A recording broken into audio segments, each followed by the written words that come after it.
What's going on, Tombs? JonJonTheWise here, and I got another Cyberpunk video for you guys.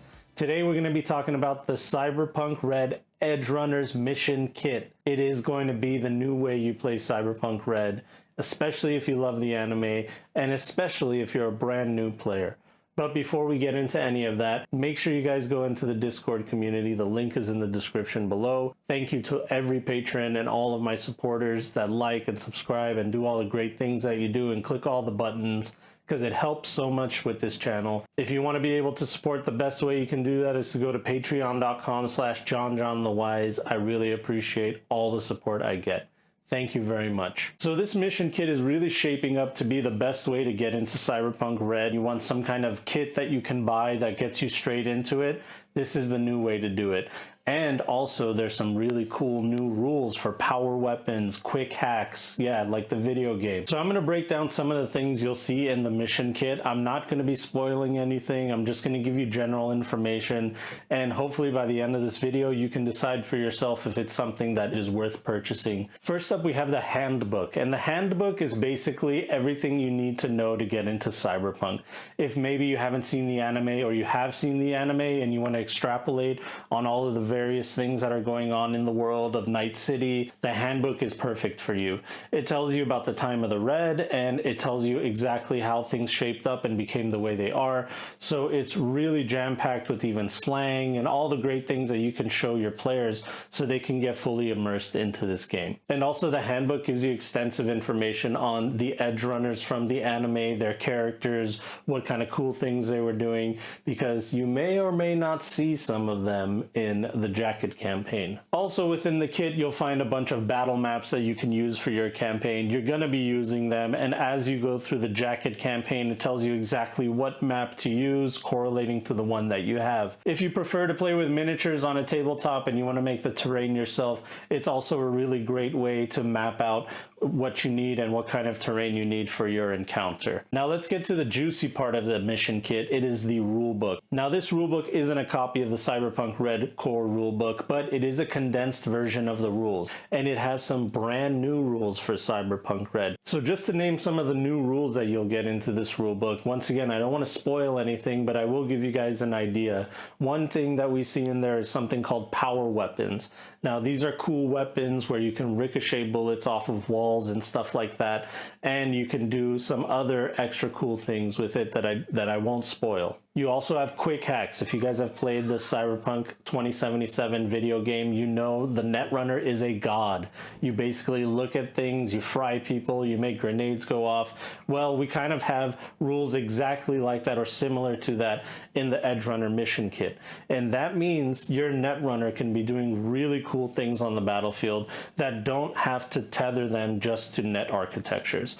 And also to mention, there's other forms of net running. It's mentioned in the book. It's talked about what kind of scenarios you would be in where you can actually hack a device, and it doesn't necessarily have to have like a modem or net architecture that you can get into. That's something that I've been doing in my games personally, because it always felt like that's what a netrunner should be able to do, but there wasn't any solid ruling about it. But now with this mission kit, it answers a lot of our questions. And if you go through the jacket campaign, there's a lot of great examples that we'll talk about later. Another welcome ruling is the rules for ambushing and surprise attacks. There's some really cool caveats in there about GM discretion, and I don't want to spoil it, but we actually have some ruling here that tells us exactly how it goes down. So the new humanity changes actually are not as drastic as you might think, but they're more something to inject more narrative into your character, and also to give you a great way to gain humanity that doesn't involve therapy. Something can happen within the mission, or something can happen throughout the campaign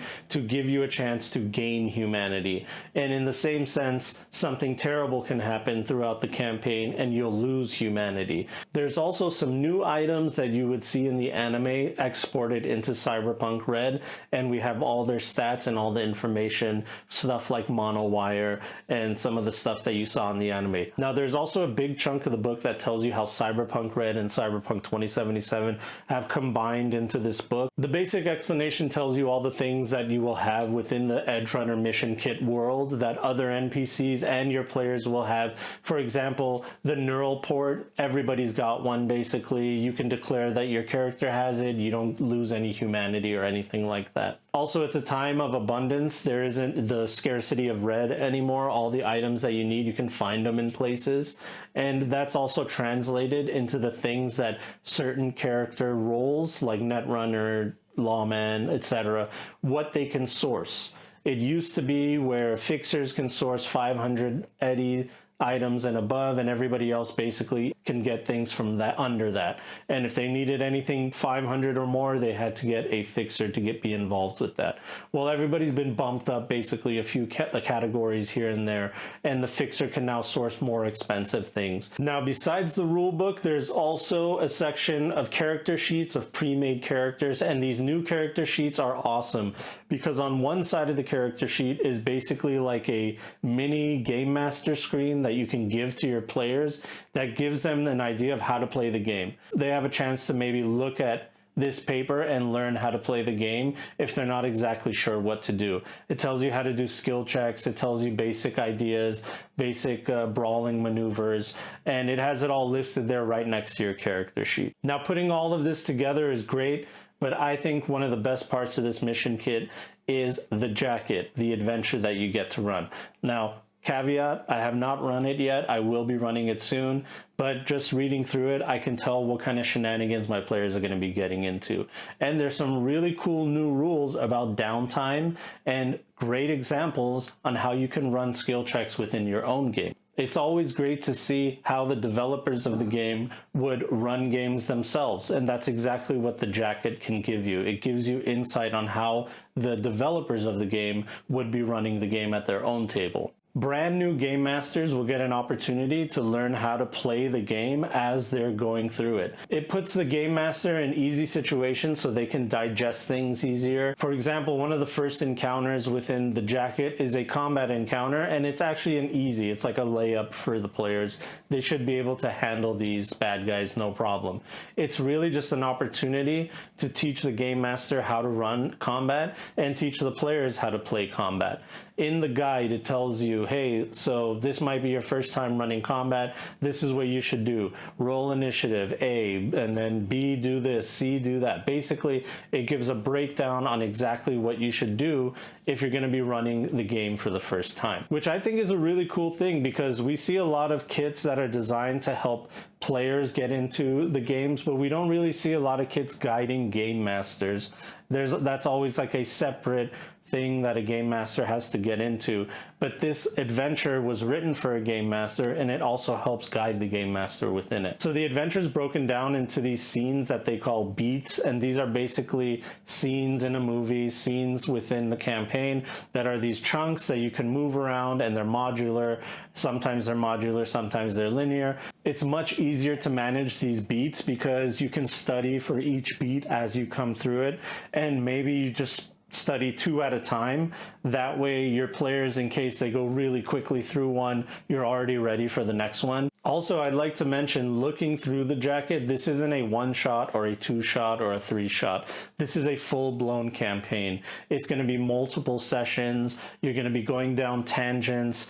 Each one of the developments and each one of the beats and cliffhangers, all these various terminology, they take hours and hours of extrapolation and exposition and fun from your players. So really expect to go through this campaign, it being a long process. It's not going to be something that you can really speed through. There are sections within the adventure that have italicized text, and it's meant for you to read them out loud to your players.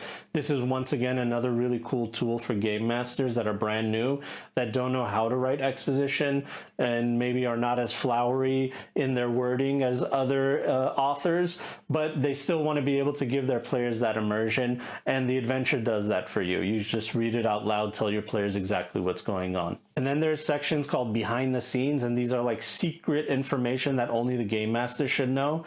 It basically tells you the background of whatever scene they're in, how things came to be. and it gives the game master basic insight on, oh, okay, if I need to be quick on my feet, at least I know how things went down behind the scenes. And if the players get creative, I'll know exactly what constraints that I have to work within. There's also a section where it basically tells you what this NPC might say. And it's sections where, hey, if this question is asked, this is the kind of answer they'd give. I don't recommend that you memorize all of the canned answers from the NPCs.